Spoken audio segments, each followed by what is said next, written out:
I'm Jeanne Schumacher, founder of the Plant-Based Academy, where I provide help, support, guidance, and resources to switch to a plant-based lifestyle and get your health back. Today, I have the privilege of connecting with Dr. Csilla Veress, who is a naturopathic primary care doctor at the True North Health Center. She creates unique and powerful approaches to guiding her patients through balancing the mind, body, spirit, which is the fundamental approach of total wellness at the True North Health Center. Thank you so much for taking the time to be with me here today. I'm excited. Thank you for having me. Well, we're talking about the gut biome, the final frontier. Potentially. Well, first, for people who don't know who you are and what you do, why did you go plant-based? What's your story? Well, I probably would have to bring you back to college. So I was pre-med in college, and I had the fortunate experience of the college that I went to. They required you to do volunteering at the hospital. So I did it, and it was the best experience because I decided that I was seeing things that I guess what I would say is like my concept of medicine was actually totally different than what I saw in the hospital system. People were sicker, the food was disgusting, like the doctors were sick, the nurses were stressed out. It wasn't my image of what health was. And so I decided to go into marketing. After that, I got out of pre-med, I went into marketing. And when I was living in Manhattan, I started finding my way. So I started doing yoga. I got into nutrition work. That's the first time I ever did macrobiotics. I did vegan. I did raw for a while. So I was searching. And then I basically lost my soul after 10 years of marketing. And so it led me on a journey of what to do next. And it was, I think, serendipitous that I found Bastyr University, which is where I did my medical training. And so I found naturopathic medicine, and I was like, this is the medicine I wanted to do. So when I was in school, Dr. Goldhammer actually came and lectured. And when he was talking, I had an instant connection to what he was saying about water fasting and whole food plant-based diets. And I said, I'm going to work there at one point, or I actually said I'm going to intern there due to the fact that we call it a triple track, meaning that not only are you doing a medical degree, you're also doing a master's degree in acupuncture. So I was going to school from 8 a.m. to like 10 o'clock at night. So I just had no time. And when I got done, I had the beautiful, again, intervention from the universe. And the resident from True North actually became sick. And so the residency opened up. So instead of me doing a cancer residency or doing integrative cancer care on the East Coast, I decided to be here in California and work at True North. So that's my journey. I'm constantly on that journey, right? I always tell my patients I am not perfect, but the thing is that I know how to, course correct. And also that's how I help my patients because I'm human and I'm able to say, hey, this is what happened to me. This is the tools that I use in my life to get me on this beautiful health track. So yeah. Yeah, 100% for sure. Yeah. Okay. Wow. So great job that you made it here eventually. Exactly. Yeah. And I found my absolute passion for sure. Yeah, for sure. You did an amazing presentation at the NHA on the gut biome, and wow. Thank you. Before we dive into this, we need to understand for people that don't know, what is the microbiome in the first place? Well, the microbiome is the ecosystem that is the human system, I think. And so scientists go back and forth. It's anywhere between 10 to 1 to 3 to 1 microbes to human cells, meaning we have around 37 trillion human cells, but we have around 370 trillion microbes. I know that live amongst us, inside of us, and they create this amazing symbiotic relationship with our cells. And so those consist of bacterium, fungi, viruses, archaea, and they're lining any surface that is exposed to the outside world. So if you think about your eyes, you think about your nasal cavity, all along that beautiful tubing for your digestive tract. For us women, our vaginal canals, urogenital canals, the skin, the lungs, all of that have this amazing layer of microbes that work with us in this beautiful relationship. So that is the microbiome as a whole. All right. Well, for many people who are just learning that they have like 5 pounds of bacteria living within, let's define a few terms before we dive into this discussion. Let's start with dysbiosis, endotoxemia, and increased intestinal permeability. Talk to us about those. Sure. We're diving right in. I love it. So I think probably starting with dysbiosis is the number one best way to start so that everybody understands the trajectory. So this interplay between the microbiome and our cells is ideally should be balanced, meaning we have kind of a collection of, and to simplify it so that your listeners can really understand it, there's really the good guys, I always call them, or the probiotics or the commensal bacterial group. These are the ones that they basically have your back. I mean, they're the ones that are really helping to support all the beneficial aspects of it.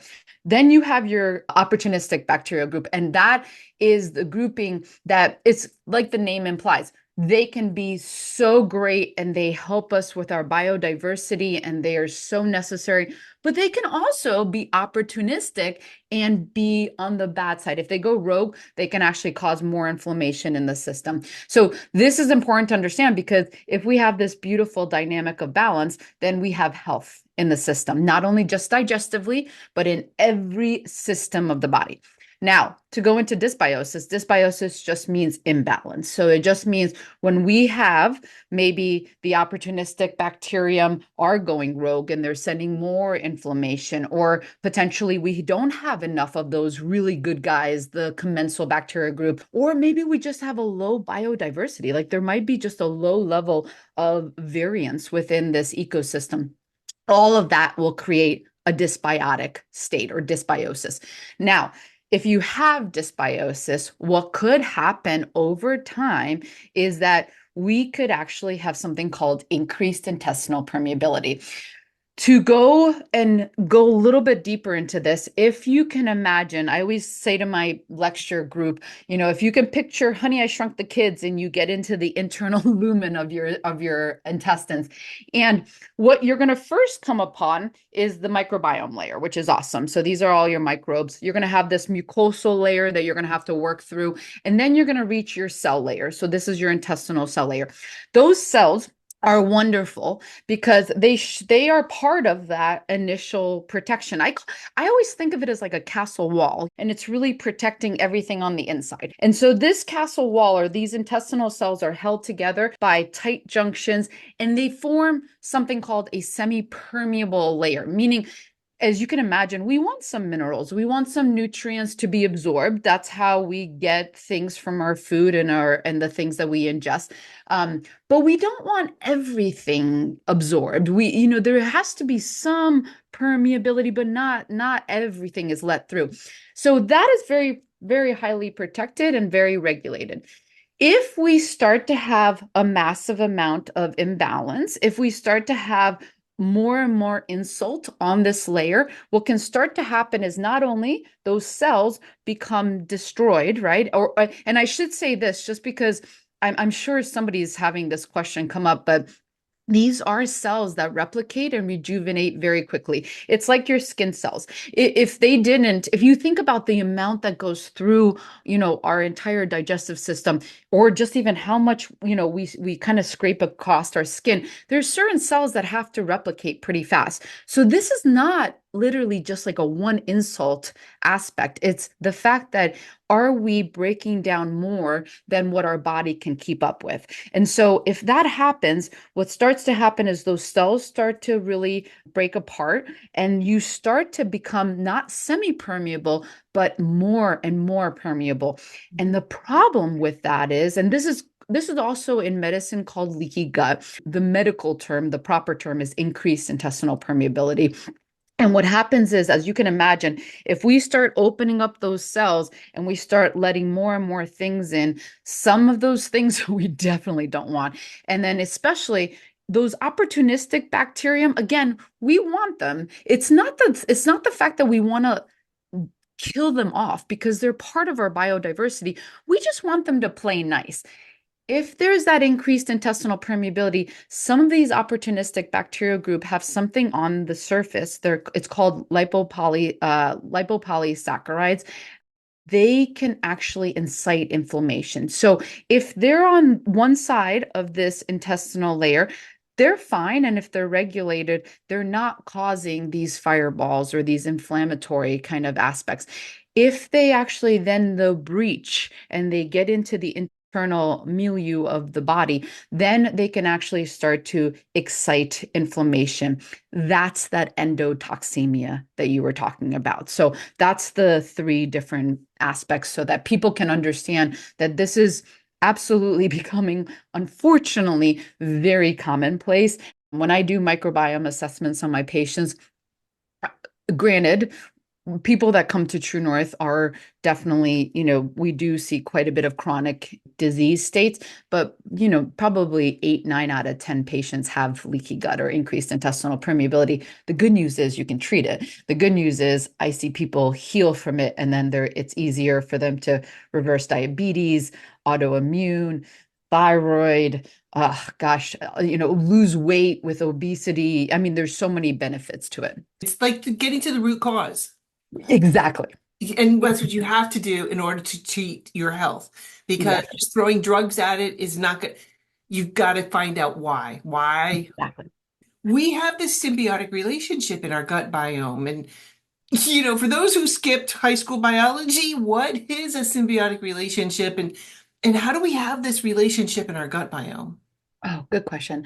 Symbiosis is basically a biological term that means each side of the party gives and takes. So it's a really beautiful, equal relationship, meaning we take and we get from the microbiome, and we give to the microbiome as well, right? I mean, we provide this beautiful house as humans. We give them food, we give them communication tools, we give them, I mean, transport mechanisms, and in return, similarly, they give us so much back too. So not only are they immune system regulators for us, so I always think of it, I said this in the lecture in the NHA, but I think of them as like the tower control in an airport. So if you can ever imagine that tower control going down or somebody not working in it, I would not want to be at that airport, right? Because I mean, the amount of information and how they have to regulate so many different planes and so many different aspects, that's your microbiome. I mean, that is at the microbiome level that actually communicates with our body internal system. And so that's a big one. They help us neutralize or synthesize different types of vitamins like B vitamins, B12, K vitamins. They help us actually digest amino acids. So they talk to the liver. They help us regulate how we store fat. They have a huge play on the HPA axis. So the hypothalamus, pituitary, adrenal, and thyroid, and us women, ovaries, or men, testes axis. So they have this amazing kind of interplay with so many different functions that there are scientists that are, when they're researching it, we would not be as functional and even probably alive without this relationship. I mean, that's how much we need a microbiome in order for us to be vitally healthy. So, Oh, for sure. yeah. Absolutely. One of the things I hear all the time, and I notice so much, is inflammation. Hmm. That people just have so much inflammation in their bodies, which has a huge impact on so many diseases. Why? Talk to us about this. What is causing it? Well, I think it's what you said. I mean, I always start with the foundations of health. And that's because I always say, I don't go down this trajectory of doing all these testings for heavy metal toxicants and, non-heavy metal toxicants and all of that until you start to really assess foundations, because I think that's one of the root causes, right? Although what I mentioned, heavy metals, non-heavy metal toxins. I mean, making sure your environment is clean, water filtration systems, air purifications, those are very necessary. And that's part of the puzzle. And that's part of the root cause for inflammation. Mold toxicity, like microtoxins are another one, our food choices, right? I mean, we, in the last 150 years, in an effort to feed millions, right, after the world wars, what happened, unfortunately, is we started synthesizing our food in laboratories. And while sure, we can quote unquote intake feed, we're not nourishing. And what we're finding is that these are food sources that, first of all, our body cannot process. It's very hard for it to process. We don't even have the proper mechanisms to really break down these foods. So we are creating more and more inflammation directly in our body. And then indirectly, we're doing it because we're feeding this microbiome things that it does not like, it does not want, it is not optimal. So what starts to happen is, instead of that beautiful balance, if you want a good way to shift it into an imbalance or a balance that's more inflammatory, even at the microbiome level, that's eating more processed food, eating more animal proteins, eating more high fructose corn syrups, like things like that. And I said this at the NHA, I didn't realize to what extent, but 60% of the food Americans eating are processed. I mean, that's disgusting. I mean, that's more than half of what people are putting into their bodies is synthesized in a laboratory and not even really food. Like, it's chemicals. You're eating a ton of chemicals, and that is creating so much inflammation in the system. And then to answer the other question, sleep, people not paying attention to 7 to 9 hours of sleep, not making it a priority. I mean, the amount of people I talk to, it's not something functionally wrong. It's the fact that they're just not going to bed. They're not getting off their computers. They're not making it a priority to sleep appropriately, right? Stress is a big one. Throughout the years, stressors have changed. Humans have never been in a place where it's like, I'm going to put my head down. I'm going to work, work, work, work, work, work. I'm going to try to make a ton of money despite my family, despite my friends, despite my soul. Like, we're seeing kind of a very distinct shift in how, people have viewed work and their lives. And I think that has caused a major amount of stress, and also just the stress of what's going on with the world. And we know it more, right? I mean, now with modern technology, if you were, let's say 200 years ago, if there was 3 wars going on, you didn't hear about it. You knew about what was going on in your environment. Ignorance is bliss. If that wasn't in your corner, you didn't hear about it. So it didn't offer that anxiety or that stress. Now, if there is a war going on in a small, small country, we hear about it. I mean, we're humans. We have this beautiful empathy for other humans. There's just so much stress. I'm just saying, like, it's magnitude. We are urbanizing more, so we're not out in nature as much. Community, ever since COVID too, the rates of depression, isolation, anxiety have gone up because isolating, right? We'd rather text than pick up the phone or go for that walk with that person. So foundationally, these are the things that I think are causing the most. I mean, we're sedentary more than we've ever have, right? Work from home on computers, which is on one side great because you can have mothers that are staying home and able to take care of their kiddos and also make a great wage. But on the other sense, it's that we're not getting out, we're not walking, we're not moving our bodies, right? We're becoming a little bit more sedentary. So those are the primarily like foundations to health. And then, like I said, sometimes you go above and beyond and say, then, is that causing microbiome issues? Is that causing, toxicant issues? Is there liver enzyme imbalances? I mean, there's so many other pieces to the puzzle, but those are the main ones. Right? No, for sure. And I see this, and I saw this in the classroom so much. Like the last probably 10 years that I was in the classroom, on a given day, I didn't have all of my kids present. And any Mhm. given day, ever in the school year, at least a third of my kids were out and chronically ill out. Yeah. And I had to walk, I felt like I was walking on eggshells because I wanted to explain and share with them this knowledge about it's the food. and what they're doing. And I had one kid who was out literally for 3 weeks because they kept running every test known to mankind because she kept having digestional issues. And it was like, and I knew the parents, and I was like, yeah, I'm not touching that one with a 10-foot pole. But I had to Mhm. put like duct tape over my mouth because I knew what was her problem. And it was like, oh, yeah. It's just so Mhm. frustrating. It's really, and the kids that I've had to be able to go plant-based have changed from like ADD and ADHD, Oh, and for like sure. exacerbated, completely able to resolve those issues and be able to function. And Yeah. honestly, it's just it's insane. I mean, what we see. And I was doing some subbing, of recent vintage in the schools. And when I look and see what the kids are eating, it just breaks my heart.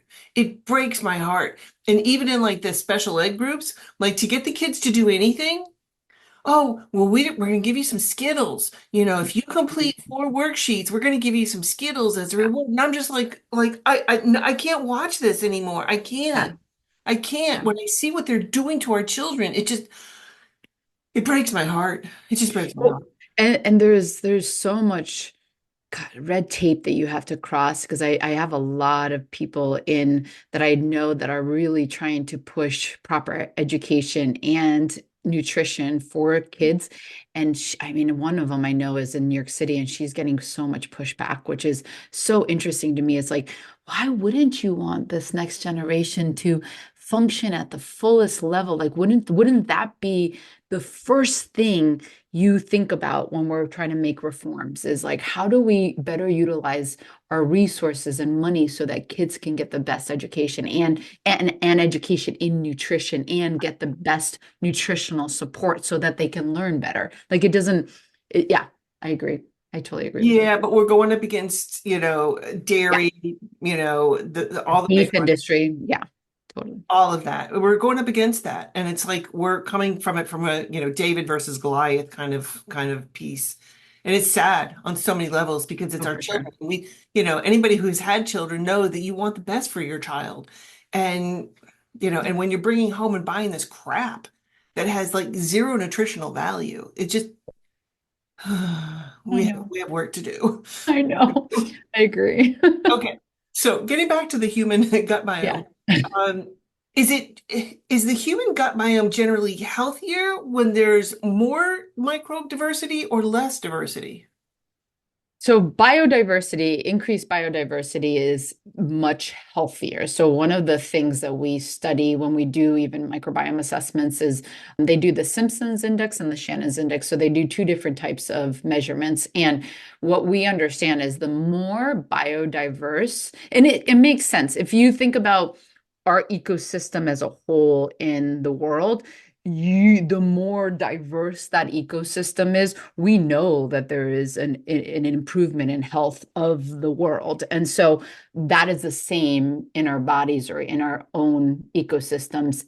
We're on a trajectory between chronic inflammation and optimal health. The more biodiverse, the more you're going towards optimal health. So, I'm a chronic sufferer of UTIs. mhm. And I think like women my age, like anybody that I talk to, like, oh my God, yeah, I had one. We're constantly fighting these things. And I'm working on like my own protocol to address it before it gets to a point. But at some point, sometimes I get to a point where I just know that the UTI, I need to throw the grenade in, Mhm.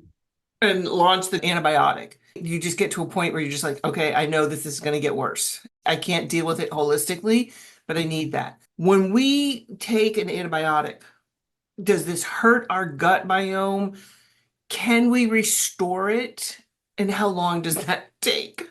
So antibiotics are phenomenal in terms of, modern medicine and something that has helped us kind of move the human race forward. So there's nothing wrong with antibiotics. The problem though is when we misuse it and when we use it way too often and we're not appreciating what it does in the system like you brought up and then also like you also brought up, are there things we can do if we need to do it?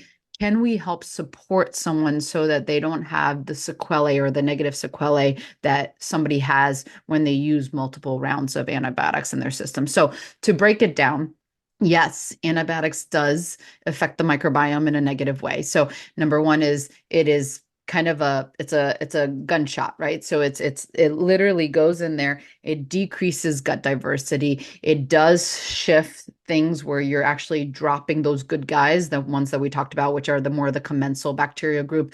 It absolutely can actually increase that imbalance towards more inflammation in the system.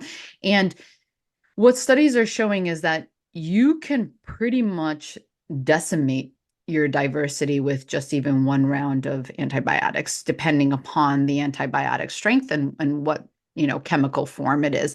And one of the things, though, that's really great is that you can rebuild it faster by doing a few different things. So one that studies have shown, which was a really cool, this is going back when, the microbiome research kind of kicked off in 2007. They were doing these studies where you could see within a year to 2 year period, if somebody didn't pay attention to diet, nature, anything, if they just kind of did antibiotics, went back into their life, it could take up to a year to 2 years for that microbiome diversity to come back. That's a long time. And there's a lot that can happen in that year time, right? So if you want to rebuild it faster, one of the things that you can do is you can do whole food plant-based, believe it or not. So one of the best ways we get diversity in our gut is through the plants that we eat, because the plants then give us what is in that soil. That's kind of where the starting point is. So that's one of the best ways. The other thing that we can do is be out in nature. So getting yourself in gardening and yeah, being in the dirt. And actually, studies are showing just even being in nature will help that. What we're now learning more so because of intermittent fasting research that's out there, and it's just gone crazy how many people are researching the benefits of this now. We know that fasting is one of the best ways that we can actually help heal and improve diversity. So there is definitely ways. When you're doing those approaches, it's a little bit different because it depends on in the environment. What the studies have shown is that you can start to rebuild that diversity within 6 weeks if you just put in plants as a primary fuel source. So, And I have to say, for forest, I call it forest bathing, just getting out. I live next to this amazing park, and even in the height, I live on Cape Cod, amazing, beautiful place. Even in the height of the tourist seasons, I can get out into the woods and be surrounded 360 degrees by woods and not see another person. And I just take time to just sit and be in this environment. And I can just feel this calming sense just mhm. calm me down. And when I emerge from the woods, I'm like, okay, I'm good now. I'm good. Yeah, You no, know, it's true. it's Yeah. 100%. I mean, getting out into the woods or on a beach. Oh my God, we have so many here. Anyway, I digress. Another one that is a big thing, especially for peeps my age, they talk about the colonoscopy, Mhm. the roto-rooter job, and taking all of that stuff. What is that doing to our gut biome, honestly? Yeah, that is a very strong chemical that they use in order to completely flush you out. And so it does have negative implications on the microbiome. I will say this though, I am on the side of it is great to get a colonoscopy. It's an early screening tool. I'm not against colonoscopies, but I usually help my patients by saying you don't need to use those chemicals to do that. There is a lot of beautiful like magnesium citrate, orate. There is, senna tea, which is a laxative. Like you can use other things that will help completely flush you. Like there's Global Healing has an oxy powder. I have no connection with them whatsoever. It's just I mean, that is one of the best things I've found that just completely, I mean, you're going to have the same exact reaction that you have with these harsh chemicals. And this is just a high dose of magnesium. So there's different ways that you can prepare for a colonoscopy. Colonoscopy does, impact the microbiome, but the microbiome, if it's one-offs, just like with the antibiotics, your microbiome heals. I mean, the thing is your body is so designed to heal. We can't think of them as like singular events, but what we think about it is that if you're doing that and you're not supporting the body, that's much more, impaired. I mean, that's much more decisive of how your body's going to, it's as similar as fasting. Like people always come to fast and they're like, I hope this is my cure all. And I always say, fasting is so powerful. But it's not a cure all. Fasting is such a short period of your life, right? Like, I mean, even if you fast 40 days, which is a super long, beautiful fast, you're fasting for 40 days. And let's say you live 90 years, that's such a small portion of your life. And so it's not the fast, it's what you can do after and, around the fast that keeps trajecting you towards optimal health. So that's what I always try to educate people. Same with colonoscopy. So negative and positive, right? So Thank you for that. That's good to yeah. know. And going back just to you mentioned the fasting. I mean, I'm the historian for the NHA now, and I've been researching these pioneers going back into the 1800s. And Isaac Jennings was one of the first. And I just got to share a Hmm. little bit about him. He got his degree at Yale. So at the time, the best, medical degree that you could get, good education. He got back to Derby, Connecticut, set up shop, and immediately started to see the drugs were having huge impacts, but that people were expecting to have drugs. So what he did is he made these vegetable tinctures, and Hmm. basically got them to, okay, this is powerful medicine. And what I want you to do is just take a teaspoon of this and put it in a glass of water and drink that every hour. No more. He was getting them to fast while they were sick. And then he gave bread pills, Yeah. so just one a day. So he was getting them to fast, not eat. And, I don't want to have, and then he was teaching them about open the windows and Yeah. fresh air in and, things like that. So he was seeing how people were living at that point, because they were still making house calls back then in the 1800s. But he started fasting his patients right away and didn't tell them, like, hey, these are placebos and I'm getting you to fast. So he was like the father of fasting. Fasting is very, very powerful, but it's also then you have to teach people how to like live their life after the fast, right? So that's going to be the Yes. thing that continues that beautiful Yeah. benefit. So yeah, Yes. And then he was yeah, very big on that too. yeah, So yeah. yeah. That's awesome. Yeah, so I'm learning all about that, and you can find out that all that information on the NHA website, healthscience.org. That's cool. Gotta had to share that. What are the three main aspects of the foundation for health of our gut microbiome? One of the big ones is the whole food plant-based diet. So that is hugely, hugely impactful. That is one of the best ways you can build diversity in the gut. And also those beautiful fiber molecules, what they do is they get converted by our microbes into something called short chain fatty acids. And what we realize now is those short chain fatty acids have just a magnitude of benefit in our bodies. So not only are they inflammatory, but they help to rebuild our gut lining. I mean, super, super important. So I would say starting with a proper whole food plant-based diet, no salt, no sugar, no oil, none of that processed food, that is one of the best ways to do this. The second thing is nature is vital. So, what we have realized is that if you want to build your diversity, and actually, some of the best research, even in anxiety and depression, believe it or not, has been shown for people to get into the soil and get them like go into gardening and even nowadays they're even doing supplements that actually take some of the mineral nutrients from the soil because it's so vitally important for our health. That is one of the best ways. That's another one of the best ways is just getting out into nature, really. Like you said, go out in the beaches, the woods, things of that nature. No pun intended.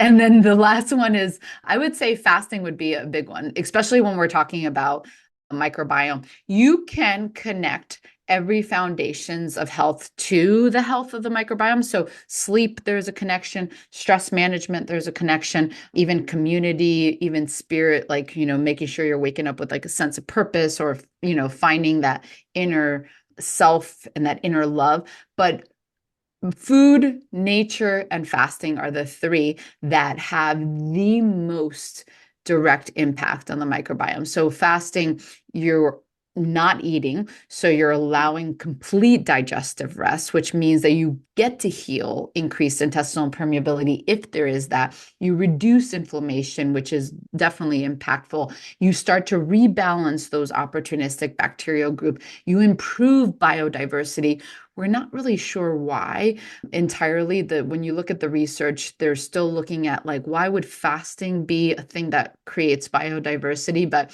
it does. We do see that. So there's so many benefits of that. So those would be the three main ones. Well, when you mention and talk about fasting, are we talking about long-term fasting or intermittent fasting, or do they both help? Both. Both. The majority of the research is intermittent fasting up to 7 days. So we are hoping with True North, research and the foundation to be able to really show the benefits of the prolonged fasting, anything after 7 days up to 40 days of fasting. But we're seeing that, even in the longer fast, like the 5 to 7 day ones. So research is showing.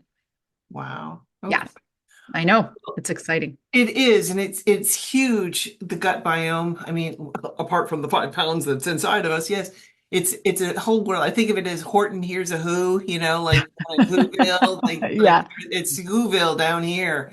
And totally. yeah, and when they're not happy, you're not going to be happy. Just saying. Totally. So Yeah. thank you so much for taking the time to share your knowledge and wisdom. I mean, you're just incredible. So thank you. Oh, thank you. I love what you're doing with the Plant-Based Academy. That's awesome. So for sure, definitely. I'll be sending patients your way, especially because it's good to have a little bit of research. Like I said, it's fasting is so powerful, but it's powerful in combination with understanding what lifestyle changes you have to make afterwards to keep that beautiful trajectory for health to go, move forward. There's a lot to learn. Oh, for sure. For sure. There's a I'm lot to learning every learn. day. Like Yeah. we're tossing out stuff like when I grew up, like oh, milk does a body good. Yeah, no. Just things like that. Like what? You Yeah. know, and all the things that I did wrong in raising my children. It's like I wish I had known this, so that I could raise them in a healthy manner. But I did what I was taught by my mother, and Oh, for so sure. it's taking a lot to redo that. So thank you.